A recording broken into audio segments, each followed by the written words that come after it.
Assalamualaikum warahmatullahi wabarakatuh. Perkenalkan, nama saya Risa Alfianti dari TBI 3. Di sini saya akan mempresentasikan materi usul fikih tentang bab puasa wajib. Puasa berasal dari akar kata bahasa Arab, yakni as-siyam atau as-saum, yang artinya menahan.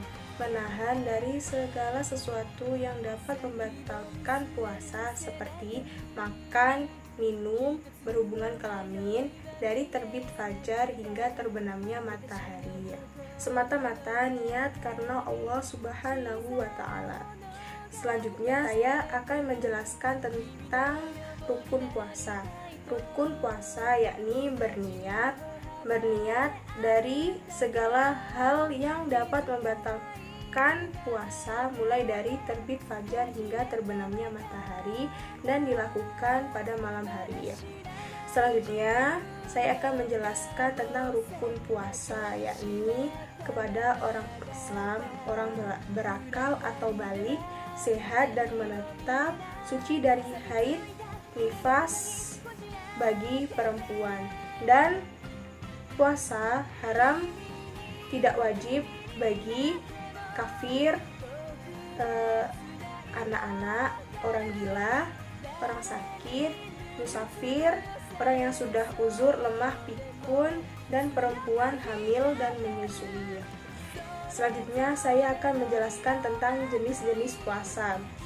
Puasa sendiri dibagi menjadi dua, yakni puasa wajib atau fardu dan puasa sunnah atau tatawu.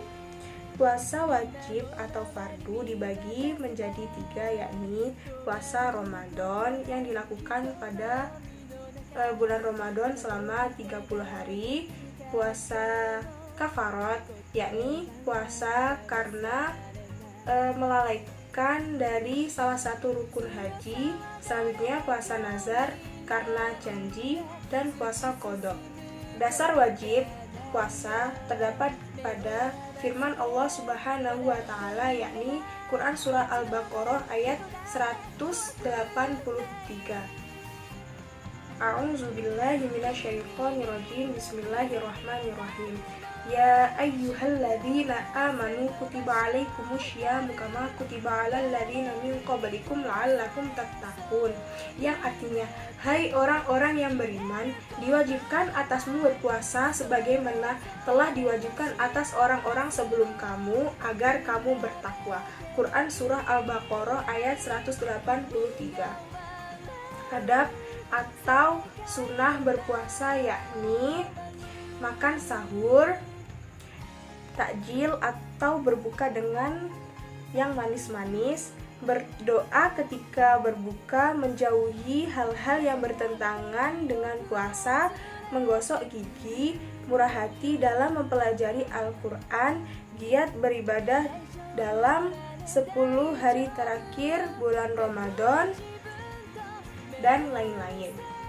Hal-hal yang diperbolehkan saat berpuasa, yakni menyelam dalam air, memakai celak dan meneteskan obat mata, injeksi atau suntikan, menggosok gigi, berkumur-kumur asalkan tidak berlebihan.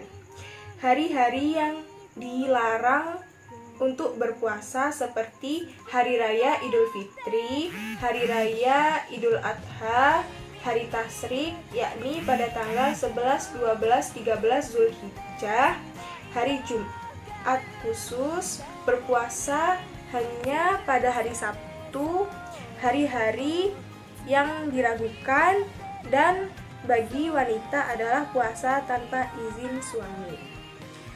Selanjutnya saya akan menjelaskan tentang hal-hal yang dapat membatalkan puasa, yakni ghibah atau gosip, adu domba, berbohong, memandang hal-hal yang halal ataupun haram dengan syahwat, sumpah palsu, berkata jorok, atau melakukan perbuatan yang tercela. Selanjutnya adalah saya akan menjelaskan rukhsah atau keringanan bagi orang-orang yang berpuasa, yakni pada orang musafir. Kedua, kepada lansia karena mereka sudah tidak kuat lagi menjalankan puasa tapi harus membayar fidyah, dan kepada ibu yang sedang mengandung atau menyusui. Selanjutnya saya akan menjelaskan tentang keutamaan puasa, yakni mendapatkan ganjaran atau pahala dari Allah Subhanahu wa Ta'ala, merupakan benteng dari perbuatan buruk, memberi syafaat pada hari kiamat, merupakan amalan yang memudahkan seseorang dalam masuk surga. Selanjutnya saya akan menjelaskan tentang hikmah puasa, yakni sarana pendidikan rohani, mendidik jiwa agar dapat menguasai diri, mendidik hawa nafsu senantiasa agar tidak dimanjakan, dan masih banyak lagi. Oke, di sini saya akan melanjutkan presentasi dari Risa, yaitu kita akan membahas tentang puasa sunnah. Puasa sunnah ada beberapa macam, yaitu yang pertama puasa Syawal. Puasa Syawal pada 6 hari di bulan Syawal. Nabi Muhammad menjelaskan dalam hadisnya, barang siapa yang melaksanakan 6 hari puasa di bulan Syawal, maka puasa itu setara dengan puasa sepanjang masa. Terus yang kedua ada puasa Arafah. Puasa Arafah yang dilakukan pada tanggal 9 Zulhijjah, yaitu ganjarannya dosa-dosa yang kita lakukan selama 2 tahun ini akan hilang, yaitu 1 tahun di masa lalu, tahun lalu, dan 1 tahunnya lagi di masa depan. Dan selanjutnya ada puasa Asyura. Puasa Asyura ini dilakukan pada tanggal 10 Muharram. Dan Nabi Muhammad juga bersabda bahwa siapa saja yang berpuasa pada 10 Muharram, dosa 1 tahun yang lalu akan dihilangkan. Terus yang selanjutnya adalah puasa Senin Kamis, puasa yang umum dilakukan oleh seluruh umat muslim, dan ganjarannya pun tidak kalah dengan puasa-puasa yang sebelumnya tadi. Terus selanjutnya adalah puasa di pertengahan bulan Komariah, yaitu tanggal 13, 14, dan 15, 3 hari di pertengahan Komariah tadi ya. Terus yang terakhir ada puasa selang-seling atau puasa Daud. Itu salah satu jenis puasa sunnah.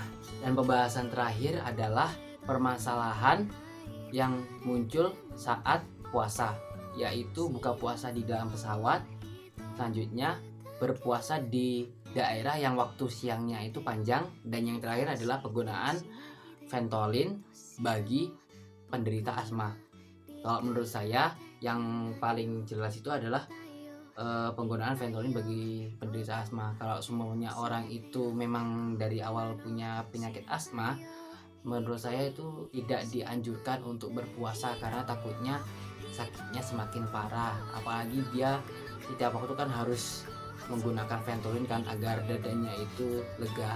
Untuk beberapa pertanyaan-pertanyaan ini mungkin kita bisa diskusikan di lain waktu. Sekian dari materi yang bisa saya sampaikan.